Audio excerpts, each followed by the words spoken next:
నమస్తే. షర్మిల గారు జగన్మోహన్ రెడ్డి గారి గురించి ఇష్టానుసారంగా మారుతా ఉంది. ఒకసారి విందాం.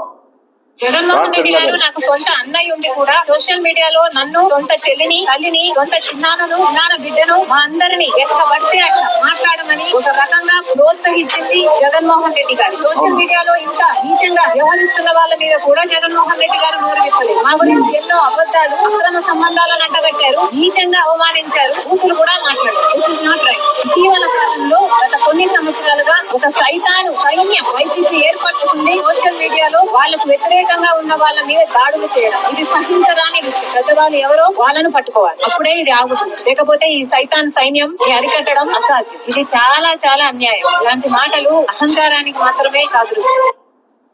వైసీపీ సోషల్ మీడియా సైన్యమా? వైసీపీ సోషల్ మీడియా నీకు అక్రమ సంబంధాలు అంటగట్టిందా? నువ్వు మర్చిపోయావు అనుకుంటా షర్మిల గారు. నీకు అక్రమ సంబంధాలు అంటగట్టింది టీడీపీ వాళ్ళు. ప్రభాస్తో నీకు అక్రమ సంబంధం అని చెప్పింది టీడీపీ వాళ్ళు. నువ్వు మర్చిపోయావు అనుకుంటా. నీ భర్తను తీసుకెళ్లి ప్రెస్ మీట్ పెట్టి టీడీపీ సోషల్ మీడియా వాళ్ళు నా మీద లేనిపోయిన అబాండాలు వేస్తా ఉన్నారు. ప్రభాస్ కి నాకు అక్రమ సంబంధం అని చెబుతా ఉన్నారు. ఇది చాలా అబద్ధం అని చెప్పేసి నిరూపించుకుంది నువ్వు, జగన్మోహన్ రెడ్డి గారు కాదు. నువ్వు మర్చిపోయావు అనుకుంటా. నువ్వు జగన్మోహన్ రెడ్డి గారి గురించి ఇష్టానుసారంగా మాట్లాడితే వైసీపీ సోషల్ మీడియా చూస్తూ ఊరుకునేది అనుకుంటే నీ పొరపాటే. జగన్మోహన్ రెడ్డి గారు చెప్పకుండానే మేము ఇలా మాట్లాడుతున్నామంటే జగన్మోహన్ రెడ్డి గారు చెప్పి నువ్వు మాడమంటే అక్క గుర్తుపెట్టుకో, నువ్వు ఆంధ్రప్రదేశ్ లో కాదు, తెలంగాణలో కాదు, ఈ భారతదేశంలో కాదు, విదేశాలకు పారిపోవాలా నువ్వు అనుకుంటా ఉన్నావు. ఒళ్ళు నూరు దగ్గర పెట్టుకొని మాట్లాడు. జగన్మోహన్ రెడ్డి గారు నేను చెల్లి నువ్వు చెప్పడం కాదు. జగన్మోహన్ రెడ్డి గారు చెల్లి ఎప్పుడో తెలుసా? నువ్వు వైఎస్ఆర్ కాంగ్రెస్ పార్టీ పెట్టక ముందు నువ్వు జగన్మోహన్ రెడ్డి గారికి నువ్వు చెల్లివి. వైఎస్ఆర్ కాంగ్రెస్ పార్టీ పెట్టినాక జగన్మోహన్ రెడ్డి గారికి కోట్లాది మంది అక్కా చెల్లెలు ఉన్నారు, కోట్లాది మంది అన్నా తమ్ముళ్ళు ఉన్నారు. అక్క ఎక్కువ తక్కువ మాట్లాడితే నువ్వు జగన్మోహన్ రెడ్డి గారు చెల్లివన్న సంగతి కూడా మేము మర్చిపోవాల్సి వస్తుంది. ఏ రోజు కూడా నీ గురించి తప్పుగా మాట్లాడాల.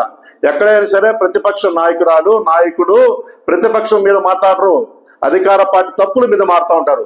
వైసీపీ సోషల్ మీడియా ఎప్పుడైనా సరే అధికార పార్టీ తప్పుల మీద మాట్లాడింది కానీ, అధికార పార్టీ తప్పుల మీద ప్రశ్నించింది కానీ ఏ రోజైనా సరే తప్పుడు మాట్లాడేది.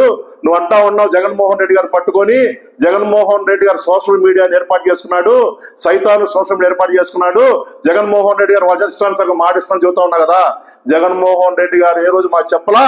జగన్మోహన్ రెడ్డి గారి మీద పిచ్చి ప్రేమతో మేము వీడియోలు చేస్తున్నాం, జగన్మోహన్ రెడ్డి గారి కోసం నిలబడతా ఉన్నాం.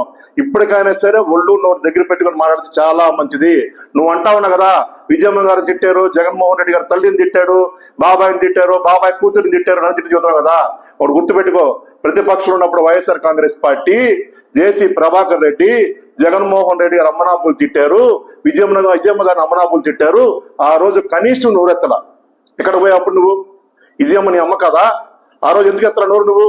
అంటే తెలుగుదేశం పార్టీ దగ్గర ప్యాకేజీ తీసుకొని డబ్బులు తీసుకొని జగన్మోహన్ రెడ్డి గారి గురించి మాట్లాడటానికే నువ్వు నోరెత్తావా? ప్రతిపక్షం మీదే నోరెత్తావా? అధికార పార్టీ తప్పుల గురించి మాట్లాడవా? మా సోషల్ మీడియా అరెస్ట్ చేస్తా ఉంటే తప్పు, అది వాళ్ళు తప్పు చేయట్లేదు, వాళ్ళు మీ యొక్క తప్పుల్ని ఎత్తి చూపిస్తున్నారు, చేతనైతే వాటిని ఎదుర్కొంటే గానీ వాళ్ళు అరెస్ట్ చేయడం తప్పని మాట్లాడాలని నువ్వు జగన్మోహన్ రెడ్డి గారి గురించి మాట్లాడితే మేము చూస్తూ ఊరుకుంటామన్న సంగతి నువ్వు మర్చిపోతే చాలా కష్టం. నువ్వు ఎక్కువ తక్కువ మాట్లాడితే ఇక్కడి నుంచి మేము కూడా చూపిస్తాం నీకు. సాతాను సైన్యం దగ్గర నువ్వు సాతాను సైన్యం తిరగబడితే ఎలా ఉంటుందో నీకు చూపిస్తాం. కబద్దార్, జాగ్రత్త. జై హింద్, జై జగన్, జై జగన్, జై జగన్.